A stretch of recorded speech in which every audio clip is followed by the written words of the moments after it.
Tem realizado por um futuro mais sustentável e resiliente.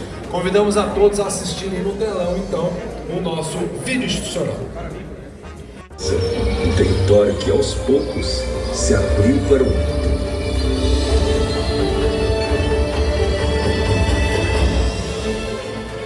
O sul do Iclei, pode deixar. Agradecer muito o Kenjito, nosso vereador, nos dá a honra de participar aqui com a gente. Também a Daiane, vereadora da cidade de Toronto, no Canadá, muito bom ter presença aqui.